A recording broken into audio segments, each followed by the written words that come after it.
Stimule la réflexion. Nourrit le dialogue. Cube. La convention républicaine se poursuit à Milwaukee. À chaque jour, il y a des choses intéressantes qui se produisent. Hier, c'était le discours tant entendu de J.D. Vance, qui est le colistier choisi par Donald Trump. Donc, s'il l'emporte en novembre prochain, cet homme-là, J.D. Vance, va devenir le vice-président des États-Unis. On en parle avec Guillaume Lavoie, qui est membre associé à la chaire Raoul Dandurand. Bonjour, Guillaume. Bonjour, Rémi. Donc, moi, je dois te le dire en partant, j'ai lu la presse ce matin qui revenait sur ce discours-là et j'avais l'impression que ça avait été un grand discours poignant qui allait chercher l'âme américaine, le travailleur, le religieux. Est-ce que c'est le sentiment que tu as eu, toi? Bien, ça se joue à deux niveaux. Alors, c'était pas, là, Cicéron, on n'est pas de l'ordre de Cicéron police rhabillé, c'était pas une œuvre rhétorique là, grandiose.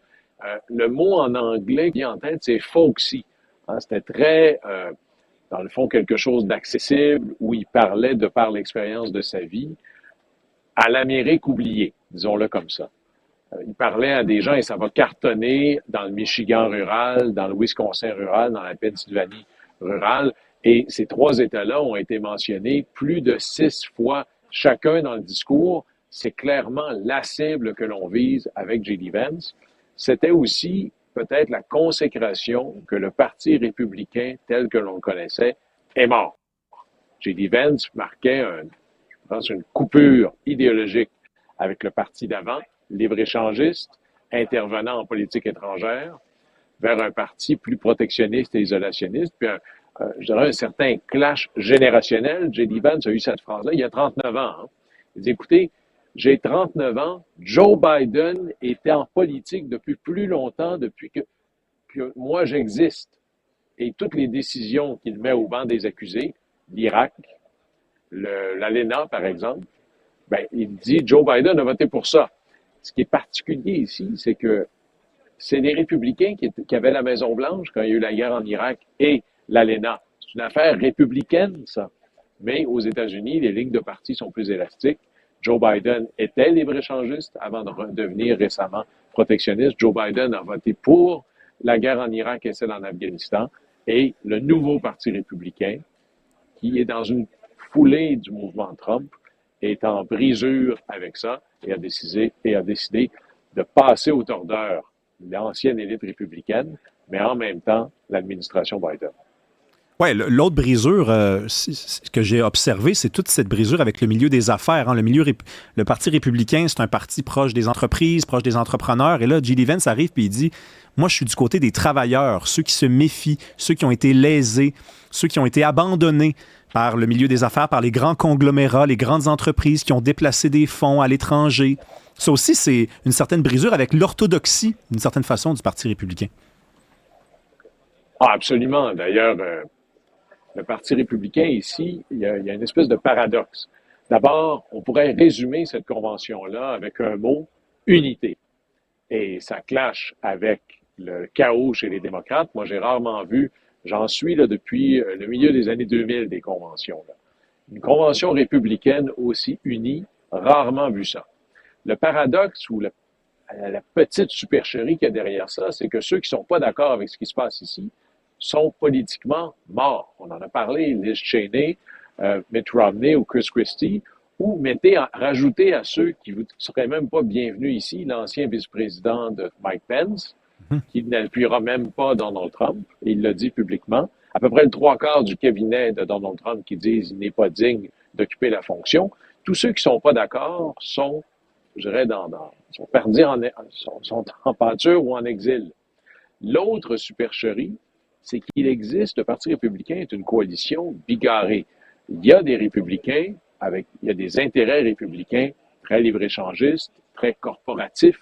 Ces gens-là commencent à avoir des doutes, commencent à avoir des préoccupations, parce que la grande différence entre le monde libre-échangiste et le monde protectionniste, c'est on priorise qui? Dans le monde libre-échangiste, on priorise le consommateur. Donc, ce qui est important, c'est pas le travailleur ou où on fait les choses, c'est quand vous allez au magasin que ça vous coûte le moins cher possible, vous en aurez plus dans vos poches. L'inverse de ça, c'est de dire on subventionne ou on protège la production, le travailleur. Et là, on voit une espèce de transformation. Le Parti républicain n'est plus, typiquement parlant au plan économique, à droite. On est beaucoup plus proche de mesures qui ressemblent à la mesure des démocrates. D'ailleurs, si on se préoccupe des frontières extérieures, on n'arrive pas tout à fait au même résultat, mais c'est dans la même direction, que ce soit Trump ou Biden. Chez Trump et Vance, on dit, mettez-moi des surtaxes sur tous les produits étrangers, des tarifs. Chez Biden, on dit, il n'y a pas $1 fédéral, par exemple, pour faire des porte-avions, des autoroutes, ou des arénas, ou je ne sais trop. Il n'y a pas $1 fédéral qui va aller pour un morceau de clou qui n'est pas fabriqué aux États-Unis. Alors, on ne le dit pas de la même manière, mais ce virage protectionniste-là appartient maintenant autant au Parti démocrate qu'au Parti républicain parce qu'il résonne avec la population américaine. Tu parles du chaos à l'intérieur du Parti démocrate. On avait dit, on se parlait lundi, puis je t'avais dit, c'était une prédiction que je t'avais faite, qu'on n'allait plus reparler de l'âge de Joe Biden, hein, que Joe Biden, il s'en sortait maintenant parce que les Américains avaient besoin de stabilité. Sans forcément parler de Joe Biden, restons sur l'unité à l'intérieur du parti. Là, on voit quand même qu'on a repris le débat, là, parce que là, Joe Biden est atteint de la COVID. D'ailleurs, ça alimente certaines théories du complot, hein, parce que c'est une façon quand même de le sortir. Ça pourrait être une façon de le sortir très facilement de l'espace public s'il se sentait pas bien depuis 2 jours, là, de dire il a la COVID. Mais bon, on va quand même s'en tenir à la version officielle. Il y a des sénateurs qui commencent à ressortir sur la place publique, à dire ce n'est pas l'homme de la situation, il faut qu'il s'en aille. Le parti n'est pas uni. Au-delà de la question de Joe Biden, il n'y a pas d'unité derrière quelqu'un là, en ce moment. Et c'est probablement, on pourra vous parler de comment Biden s'est lui-même mis dans le trouble sur l'idée de sa candidature. À chaque fois qu'il en parle, il change le standard. Puis là, il réouvre la question de lui-même.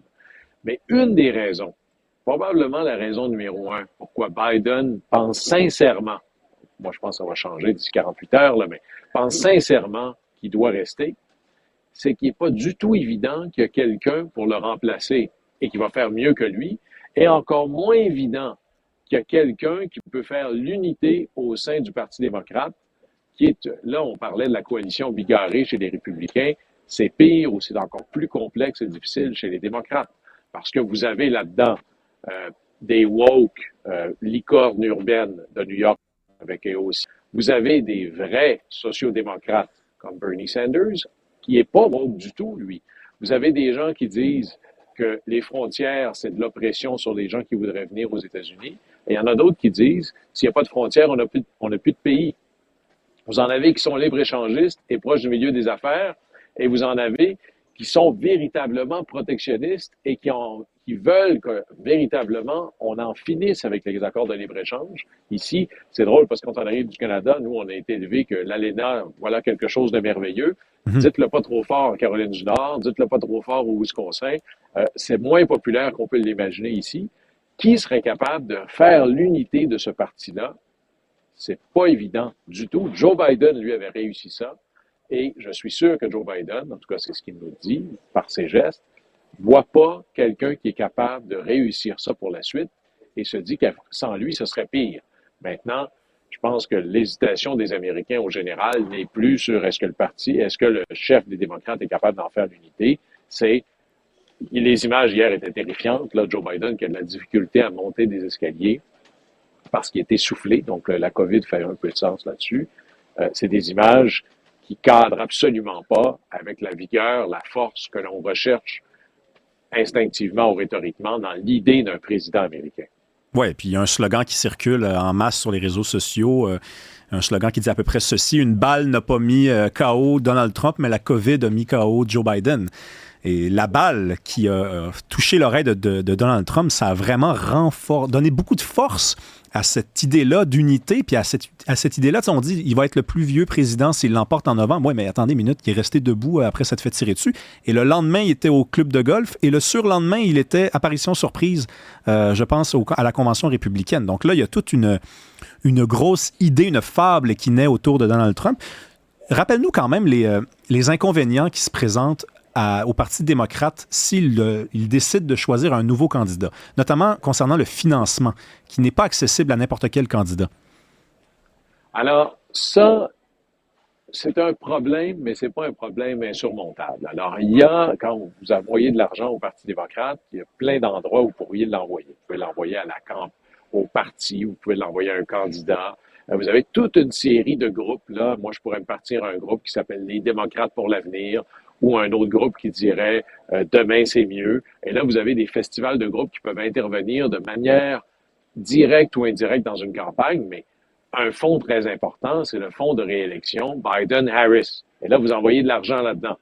Mais cet argent-là, vous ne pouvez pas le débloquer facilement si ce n'est plus Biden-Harris. Comment on fait pour transférer des centaines de millions de dollars à d'autres? Si c'est Mme Harris, ça règle un peu ce problème-là. Mais il y a tellement d'argent autre qui va arriver dans le décor qu'il y aurait manière de faire un peu de plomberie et plutôt de comptabilité ingénieuse pour repasser l'argent à d'autres. Alors, c'est un problème, mais c'est pas un problème insurmontable et c'est certainement pas un problème moins grand que d'avoir un candidat qui est présentement là absolument garanti de se faire laver si vous regardez les derniers sondages. Et c'est là où Biden, je vous disais, qu'il se peinturait dans le coin un peu tout le temps.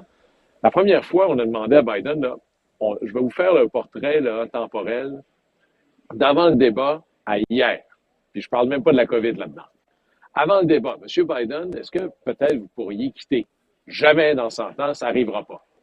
Après le débat, est-ce que vous pourriez quitter? Seulement si Dieu me le demandait. La semaine dernière, est-ce que vous pourriez quitter? Et il dit, ben, si jamais on me montrait c'était après la conférence de presse de l'OTAN, si vous me montriez des sondages où c'est clair que je ne peux pas gagner, là, je quitterais. Il change le standard à chaque fois. Et hier, on lui demande dans une entrevue, est-ce que vous pourriez quitter? Il me dit, si les médecins venaient me voir et me disaient qu'il y avait un problème, ben là, je quitterais. Et là, un peu plus tard, on apprend qu'il y avait la COVID. Alors, ou bien c'est une planification extraordinairement stratégique de Joe Biden, comme une piste d'atterrissage, ou, peut-être plus proche de la vérité, c'est Joe Biden qui parle librement, puis ça va un peu dans toutes les directions. Mais présentement, il y a une préoccupation majeure sur les démocrates. C'est pas est-ce que Biden devrait partir, c'est comment on fait pour que ça arrive.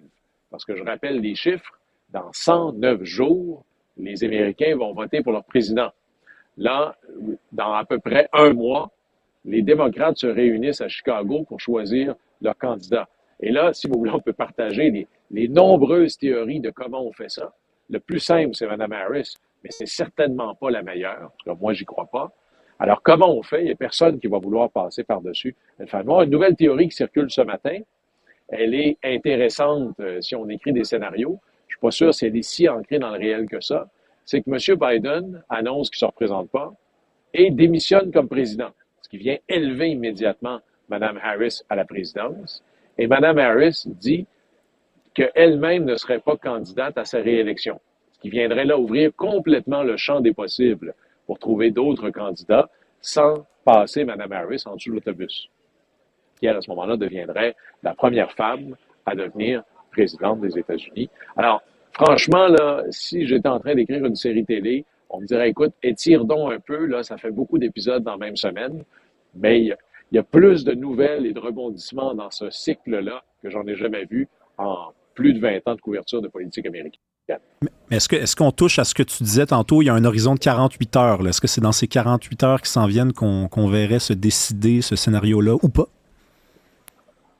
Écoutez, j'écoutais, il y a un commentateur, un journaliste que j'aime beaucoup aux États-Unis, Alpren, et il a dit la phrase suivante.